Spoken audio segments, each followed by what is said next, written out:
And then from there, the floodgates started opening. And I found that there's healing power with giving yourself permission to actually feel all these feelings. In society, we're told to wear that mask of strength. I thought I needed to wear that mask of strength. What I learned was it's the opposite. These feelings are here for a reason. You're meant to process, move through them, and go through them.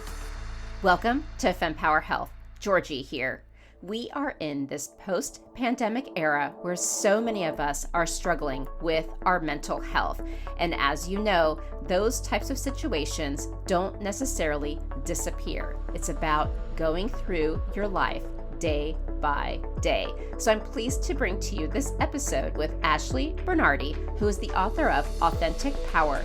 Give yourself permission to feel. And it is a heartwarming conversation where we talk about some of the darkest hours and how some of those might actually be disguised as opportunities to uncover and process, feel, heal, and grow. So take a listen to this episode, and if you know of someone who might also be struggling, please do share this. And if you're interested in more information, please check out my episodes on mental health that I've covered with other experts. So take a listen to our lovely conversation. So thank you, Ashley, for sharing your heartwarming story and learnings along the way.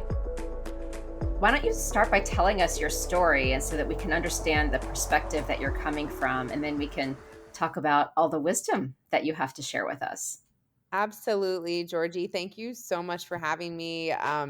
And yes, it's, we've all been on these journeys. And for my journey, it's definitely been a very windy road that has thankfully led to a lot of healing and rebirthing and learning how to access my own wisdom within me, which is what I call my authentic power. And it's something that we all have access to.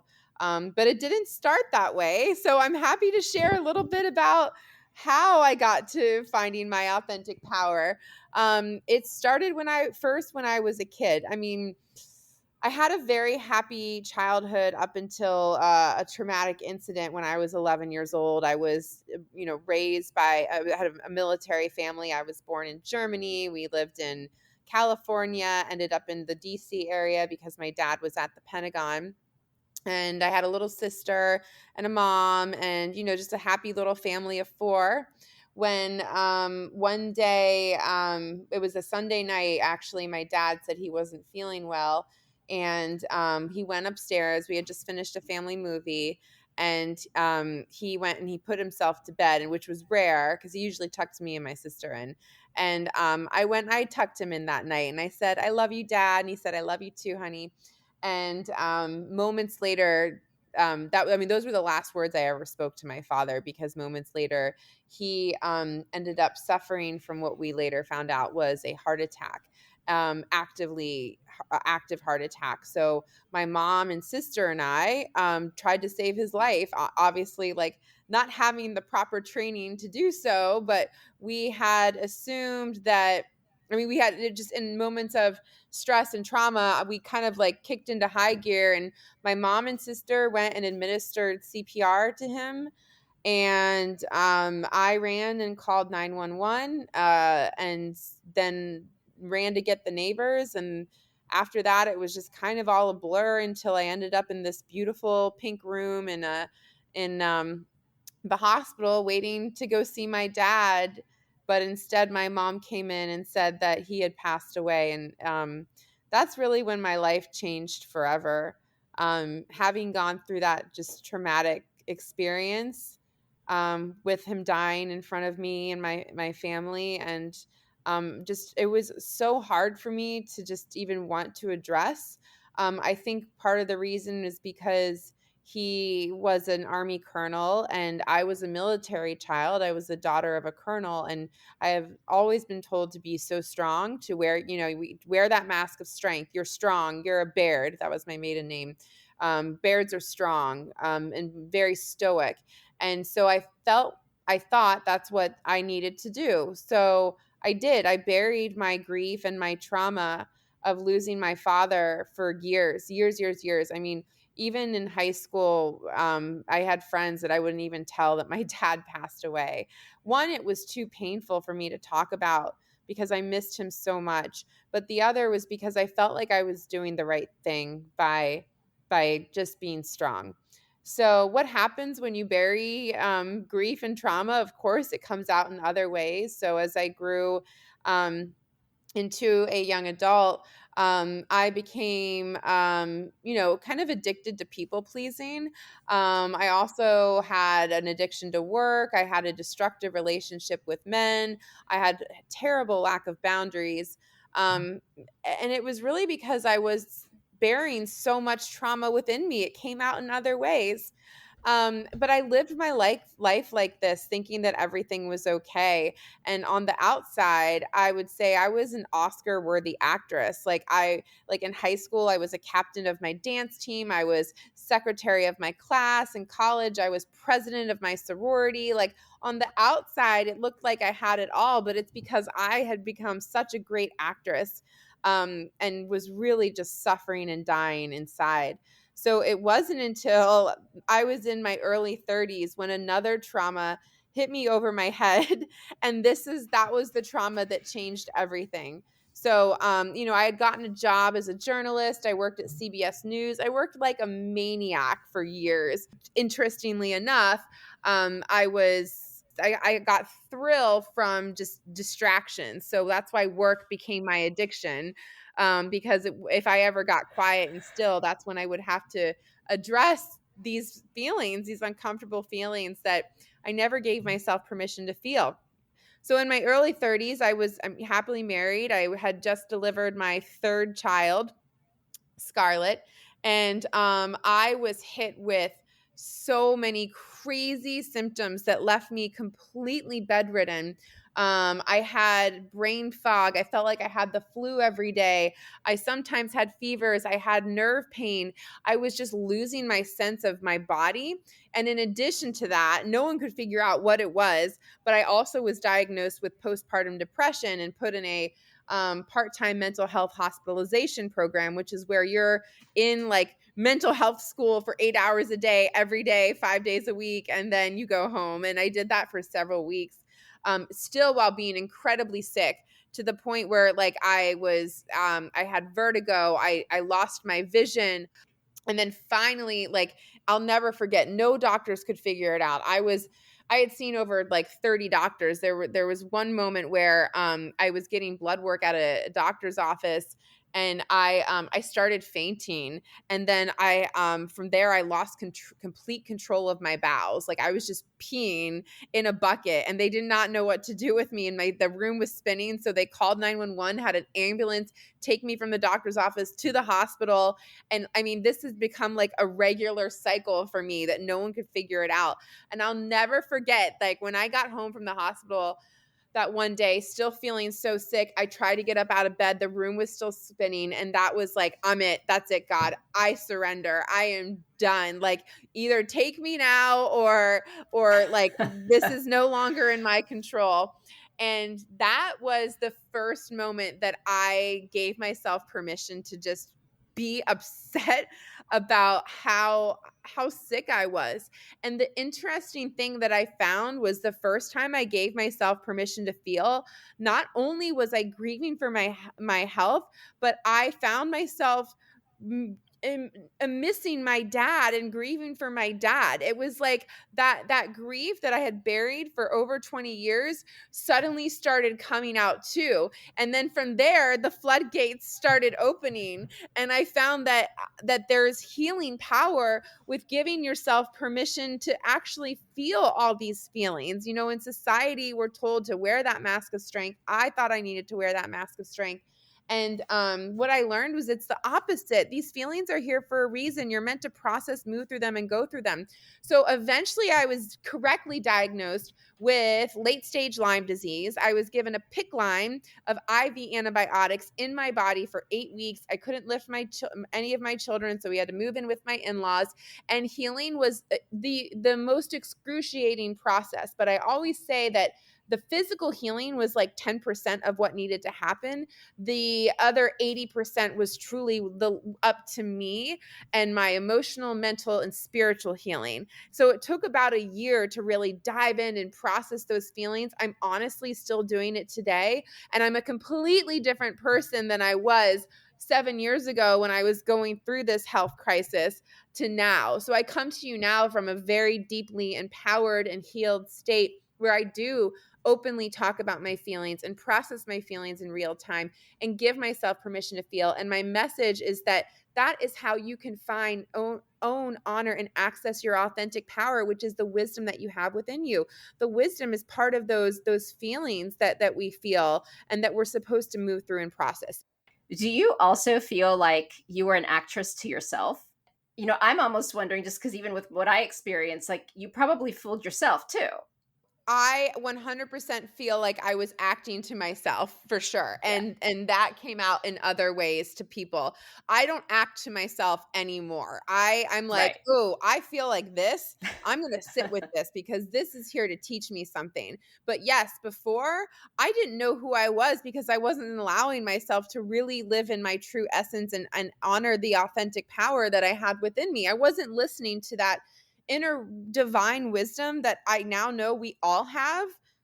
And it's really up to us to access it, and unravel what society and culture has taught us about our emotions and really more of leaning into what we're telling ourselves. So yes, I do feel like I was being an actress to myself. No more, no longer. I don't do it anymore. I don't tolerate that actress anymore. She's retired and now I'm coming to you with the full authentic Ashley.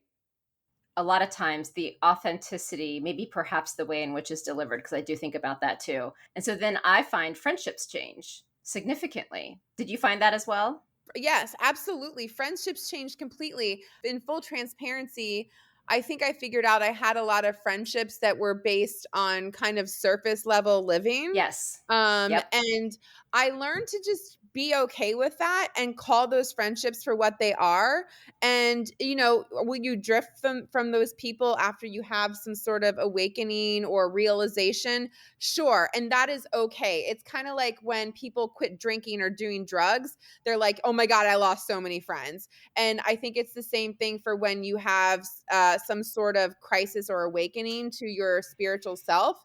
You're like, "Oh my God, I lost a lot of friends, but I'm going to tell you what, I gained so many more new friends that are spiritually aligned. They've just been divinely popping into my life."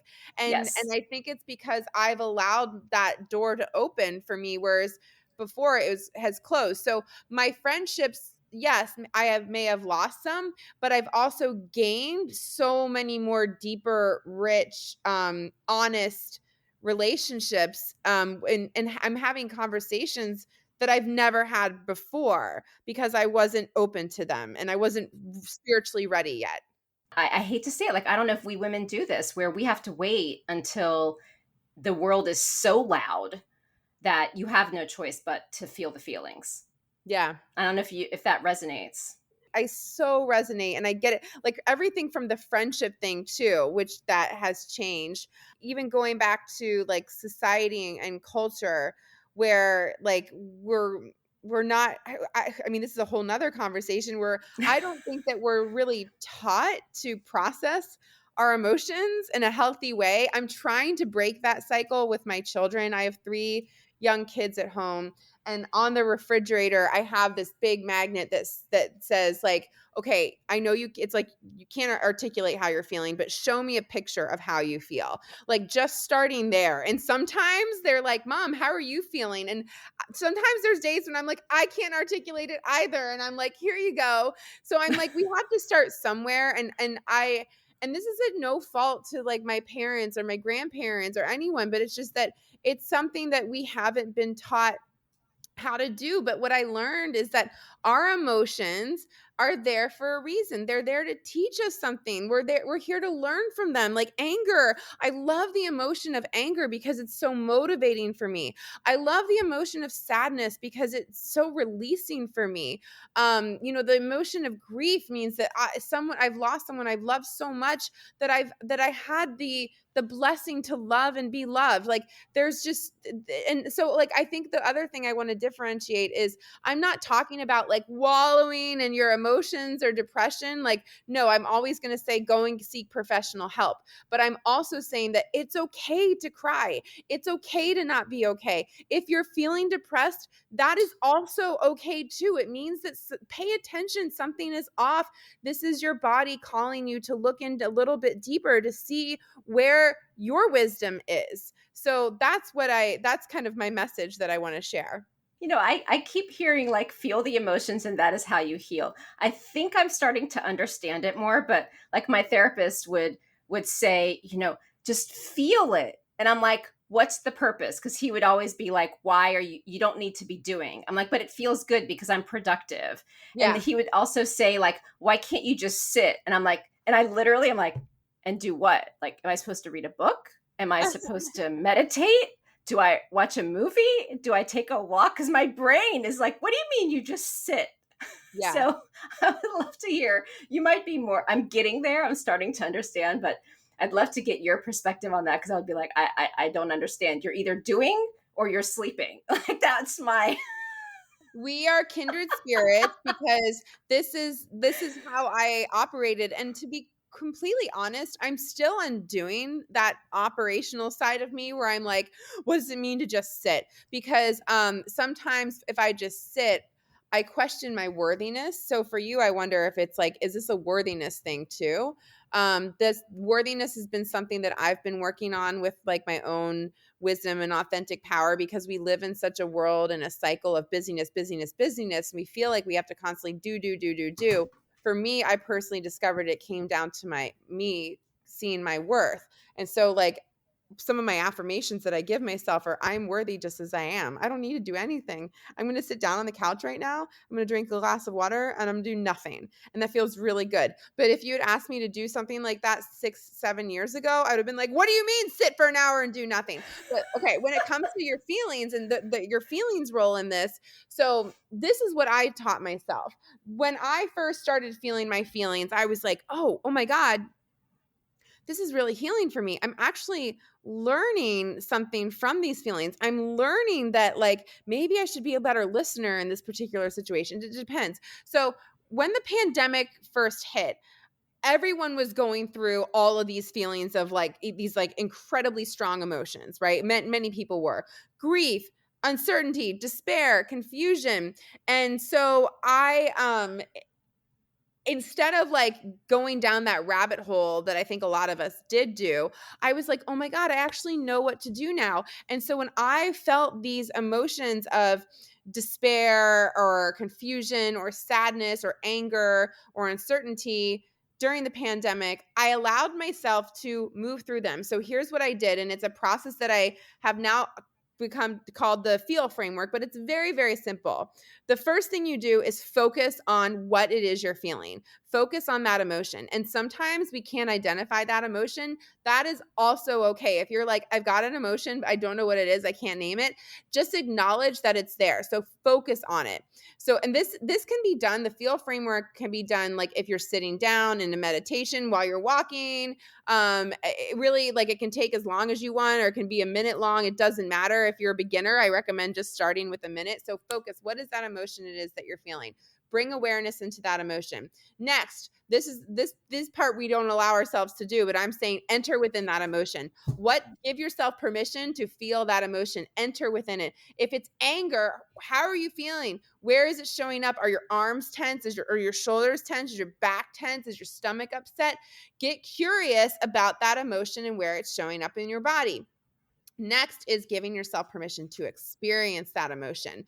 So if you're anger, do whatever you're feeling called to do.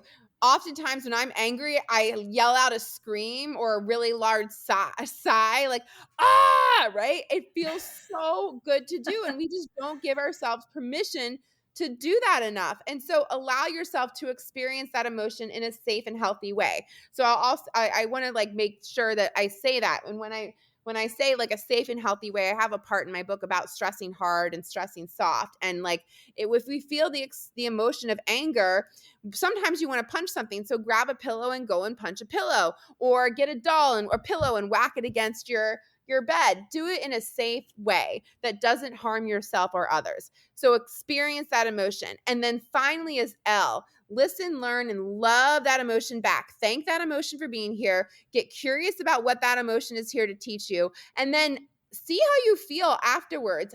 I will say this, oftentimes when I go through the feel framework, I feel like a little bit better after that moment. But the feel framework, what I have found personally for me is that I continue to feel better even in the days and weeks to come. Like I have so much more clarity about whatever situation I was angry or upset or crying about, it doesn't matter. But because I gave myself permission to feel that emotion, get curious about it, and listen to what it's trying to teach me, it opens up so many opportunities for healing. So that's really that's something that I like to teach people, is giving yourself permission to feel. One way that I found to do it is in a safe and loving way is through my feel framework.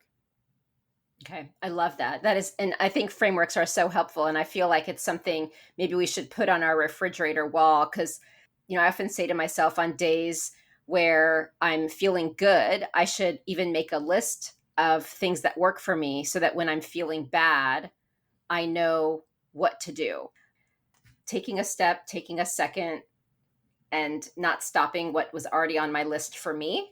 Not from an ignoring way, but like I'm not going to obsess. I'm not going to Yeah. control.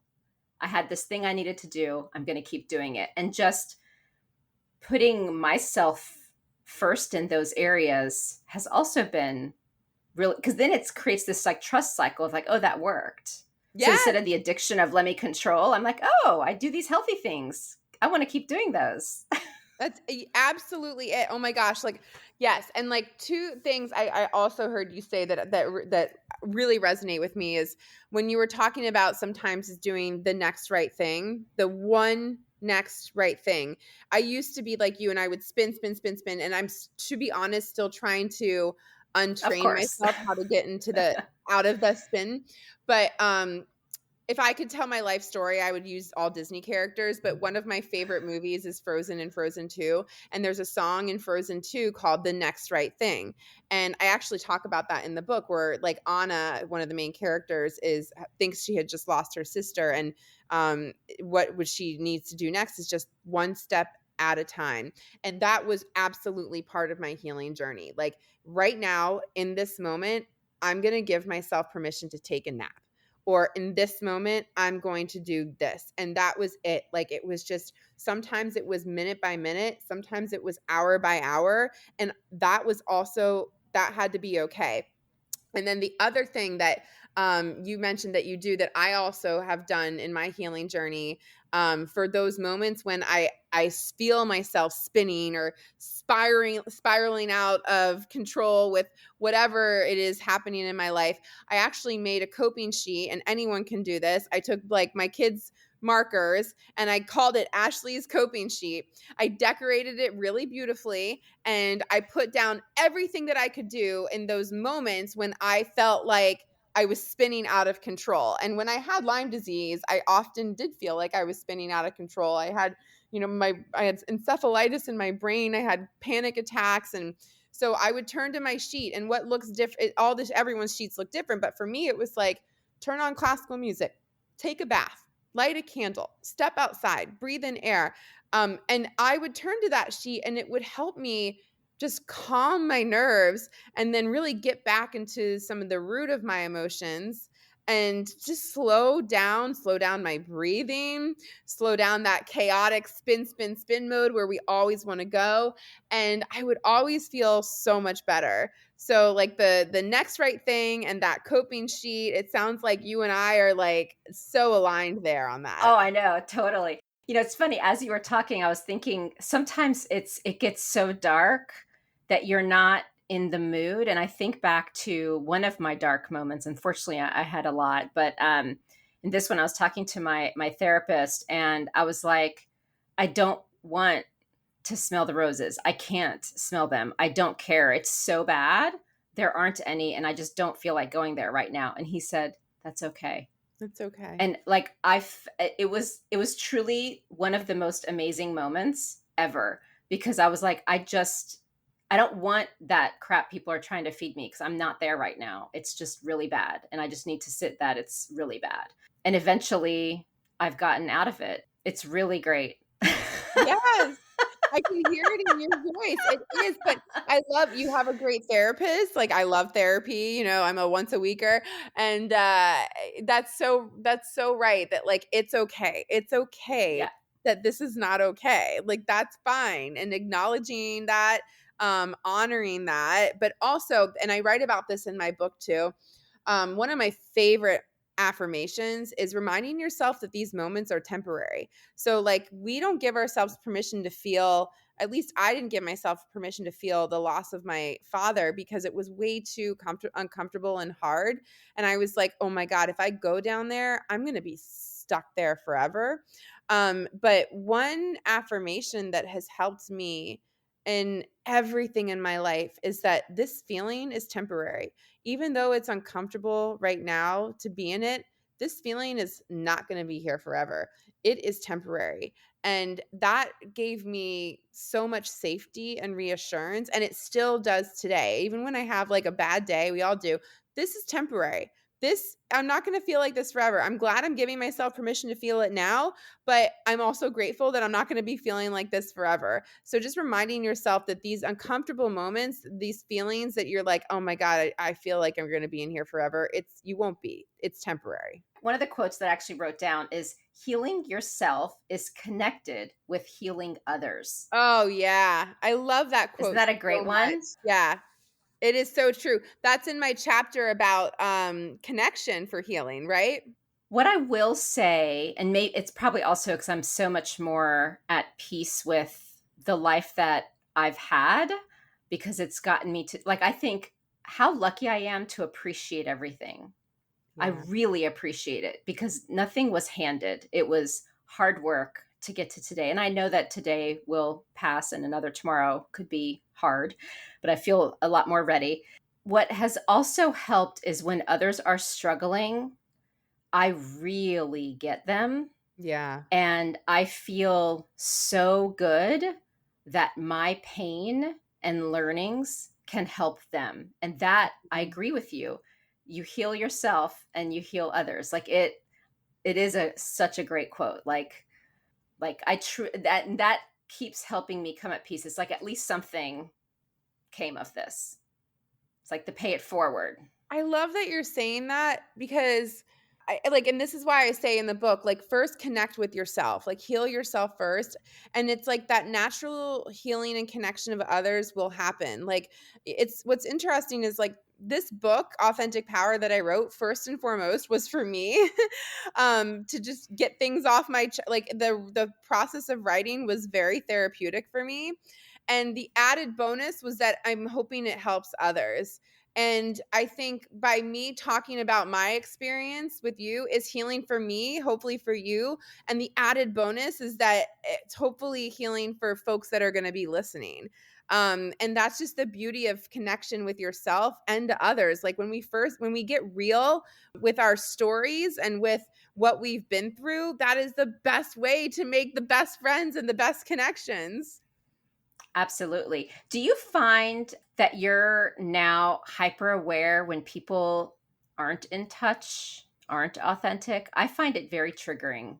It Not always, but sometimes I get really like, I can't be in this space. Yes, I know exactly what you're saying, because it's like there's those of us who are awakened and aware to the wisdom within us.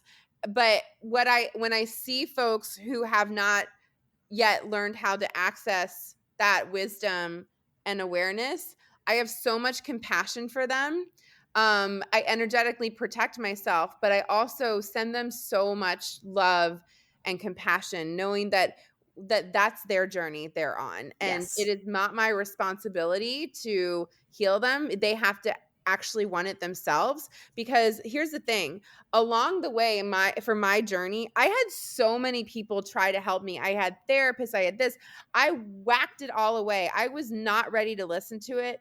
It Yep. wasn't until me, Ashley, the soul of Ashley, was ready to heal. So when I see other people, yes, it's triggering, and I send them love and compassion, knowing that we are, all souls having spirits having a physical journey, and that their journey is different from mine, and their timing is different from mine. And so the most I feel for them is compassion.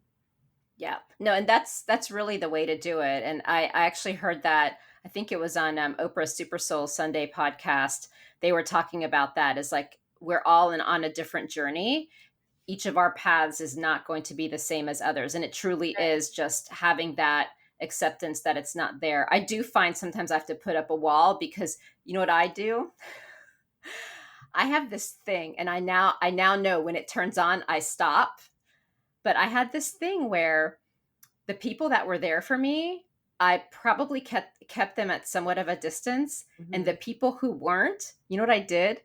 I played a game of trying to win them over. Absolutely. Yeah, I can relate to And that. it broke me, Mhm. broke me. And now, as soon as I see I'm being triggered, I want to win them, I'm like, stop, move on. Because and I think that's where the inauthentic piece is so triggering for me because I sense that I'm going to start trying to win them over. And now I just say, not for now. So now Yep. I'm not attached to the outcome. And I can see those people, and like when the merger in friendship is ready, then it's ready. Is Yeah, kind I of what mean, I. I love that, and it's, like, almost like the only person you really need to win over is yourself. I was like that too. I was a people pleaser. I had horrible relationships, like, I picked the worst men that, like, really needed the fixing, thinking that I could fix them. It came down to just me wanting to just be loved, feel love, make people happy, be submissive, and I'm just not that's not me. And Yep. once I won over myself, that's when everything else started falling into place, and it still is. There's this picture of me in kindergarten. It's the class picture, and you know how we're all supposed to be sitting all formal with our like whatever expression. I am sitting there with my hand over my mouth giggling, and I was like, who is that? Like literally I had to call family members and be like, what was I like as a kid? And they were like, you were funny and you were a jokester. And I'm like, are you kidding me? Like I'm the person people are afraid of at work because I'm going to be like boss lady. And my brother used to call me like a little lion where if someone like says something, I like come under the attack. And I was like, what the funny, silly? And then now I get it. I am laughing all the time, and so it feels good. Do you feel like you learn new things about yourself that they were there when you were a kid, and now it's like, oh, I'm back? Like what might be some of those things for you? Welcome back, Georgie. I feel that, and I talk about this in the book. Like think about the things that you loved to do as a child. What were you like as a child? What were you doing? And start there, because when we're children, that's when we're like at our divine essence. Then we get, society and culture and parenting and all the other things get in the way, and we get conditioned to act certain ways, and our spirits get shut down. And then I'm the same way. So like when I was a kid, I was super creative. I loved to write. I loved to dance. I was a choreographer. I was silly. I was goofy. And now that's me. Now I still write. I dance. I'm silly. I don't take life too seriously. I have a lot of fun. And doing that, I feel like I've rediscovered the kid in me, which is again, like healing yourself too. Like healing that child that lives within you, because your child, you're that little cute kindergarten girl who's giggling. She's still there. She's still inside of you. And that's what I've learned in my own healing journey, that there's definitely been the child in me who's needed healing from my trauma. But like even before my trauma, I go back to like where thinking of like where I was and what I was doing, and I was so joyful and happy, and I feel like I've gotten back to that place where I'm a child again. That is awesome. So tell us about the Lyme's disease, because I would love for people who may be struggling with a health condition. Because, I've interviewed, I think I mentioned earlier, like over 80 guests across all these different health issues. And, I don't know how much people have truly studied the mental health impacts on our health, and how, I wonder how much of some of these diseases manifest because of traumas and mental health. And not at all to minimize that there's all these other things that can happen, but I'm just so curious with the healing that you've done spiritually, emotionally, Mhm. mentally, and how that might have helped you overcome the issues you were dealing with as a result of the Lyme's disease. Yeah, I think that's a great question. And, for anyone who's suffering from Lyme disease or any other chronic illness, I'm with you. I know how hard this is. I really feel for you because I was borderline suicidal. I didn't want to live anymore. And, it was Lyme disease, especially chronic Lyme disease, it affects everyone differently. For me, I had encephalitis in my brain. I was, I couldn't even move my body, my limbs, everything was completely numb.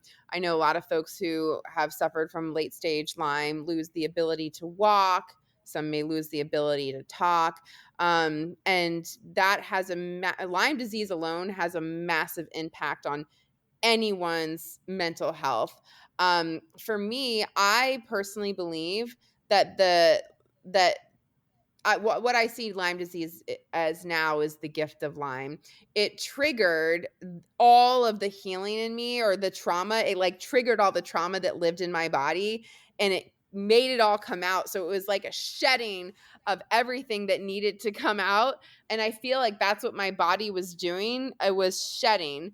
And I found that while I was allowing myself to move through all of these emotions and feelings, that I slowly physically started feeling better too. But I also will say, like, Lyme disease is something like physically that should be taken very, very Of seriously. course. Find a Lyme literate doctor. And if you need antibiotics, I was so far gone that I needed to have IV antibiotics. If and I also respect folks that may be listening that are like, I antibiotics aren't for me. There's other ways to heal. You can look for a Lyme literate doctor, an infectious disease doctor. So I would say, first and foremost, find a doctor that is listening to you. And then the other thing I would like to say is, this is something very important that I learned, is you got to be an advocate for your health. I cannot tell you how many times I was written off with my symptoms and having doctors tell me that, oh, you're just a mom with 3 young kids. You need to go see a psychiatrist. You need to go see a psychologist. And in me, this voice in me was like, no, this is not it. Like, I knew that it wasn't just in my head. I knew that there was something else going on with my body, and I started advocating for myself and getting really angry. And I learned how to become my best advocate in dealing with the medicine world, and that worked to my advantage, and I'm so grateful for that. So the other piece I will share with anyone is, learn to be your best advocate. Speak up for yourself. It's okay to disagree with your doctor and say, I don't agree with that assessment. In fact, this is what I'm feeling. I'm not feeling this. And if that person isn't listening to you, find someone else. I'm so grateful that I did find a doctor who ended up listening. It took me, no joke, I talk about this in the book, 30 doctors. I almost didn't go see the doctor that ended up helping me heal. But I did. So being your own best advocate is something that will take you far when you're dealing with a chronic illness. I'm so sorry you had to go through that. It's insane. Are there Lyme literate doctor lists? Because I have a find a doctor page on my website, and for each of the different needs people have, I have a resource that I link to as I do these episodes. So is there a specific way to find a Lyme literate doctor? Best way to find a Lyme literate doctor is, I would say, like, look first, call, if you think you have Lyme disease, call an infectious disease doctor. And you can also ask around and say, I need a Lyme literate infectious disease doctor, because not all Okay. infectious disease doctors are necessarily Lyme literate. And I also will say, don't this is what my infectious disease doctor told me, that many general practitioner, like family doctors, are not Lyme literate. So like, if you go in there and you're experiencing symptoms of Lyme disease, but you don't know when you were bit by a tick, which is essentially which causes Lyme disease, they might not even treat you. Or if you don't have the bullseye, they might not treat you, but that's not accurate. I actually never got that bullseye bite that you get when you get Lyme disease. And therefore, that's why they didn't treat me, because they were like, oh, you never had the bullseye. So we didn't even know if you were bitten or not. And so that's a whole nother conversation. But just look for a Lyme literate infectious disease doctor in your area. That's the best thing I can do. That's the best thing that I can suggest for right now. Okay. Okay, that's helpful. May I ask, because I know you can Google like symptoms of Lyme's disease, and clearly it took you a while to be diagnosed. Was there something specific that they were able to say, okay, now we know for sure it is Lyme?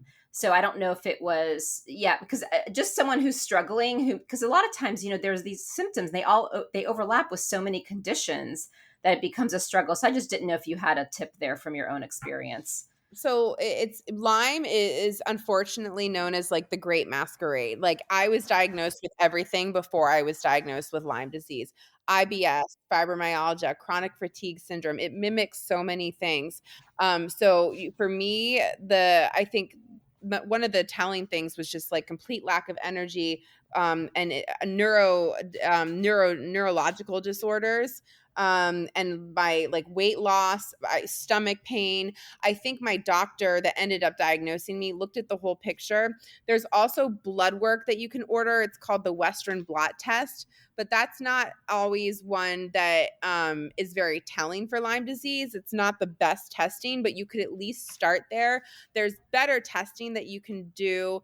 I think it's called IGeneX. So you can get some blood tests. That doesn't usually tell the whole picture. I think Okay. and like, again, I'm not a doctor. I'm just somebody who experienced Lyme disease, but I will say my doctor looked at my Western blot, some other Lyme blood work, and looked at all of my symptoms. And then she said, I'm going to treat you with an oral antibiotic first, just to be sure. Let's see how you respond to it. If you're starting to get better, I'm putting you on the IV PIC line. So sure enough, I took these oral antibiotics for a couple of weeks and I slowly started to get better, which was an indicator to her that we've hit it, we've got it, this is Lyme disease, but Ashley's so far gone, she's going to need a stronger antibiotic. So they ended up putting me on IV Rocephin, which is what they give to meningitis patients. I had that for 8 weeks via IV once a day. And that's eventually what caused me to begin my healing journey of physically healing from Lyme. That makes sense. Okay, thank you for explaining. If you had one takeaway that you would want people to get from this awesome discussion about life and feeling better and happy, whether you've got a health condition or a lot of drama and sad things happening, what would be your takeaway for those listening? Okay, so I have two. I hope that's okay. My first one is for anyone that is experiencing uncomfortable, difficult time right now. I want you to put your hand on your heart and tell yourself that this is temporary. And you can say it out loud. This moment, this feeling, this is temporary. This is not going to last forever. It's temporary. And keep affirming that, because I came to fully believe that even when I was in the thick of Lyme disease, that this moment of sickness is temporary. And I was right. I'm here on the other side telling you that I'm healed. I'm healthy. Yes, of course I still have some challenging health days, but I run half marathons now. I dance. So tell yourself it's temporary. And then the final thing I'll leave you with is get curious about that inner voice that you have, which is your authentic power. It's that inner wisdom and inner knowing that we all have access to any time of the day. And I know at first it can feel like a very woo-woo concept if you're like kind of just diving into learning how to really get in touch with your essence.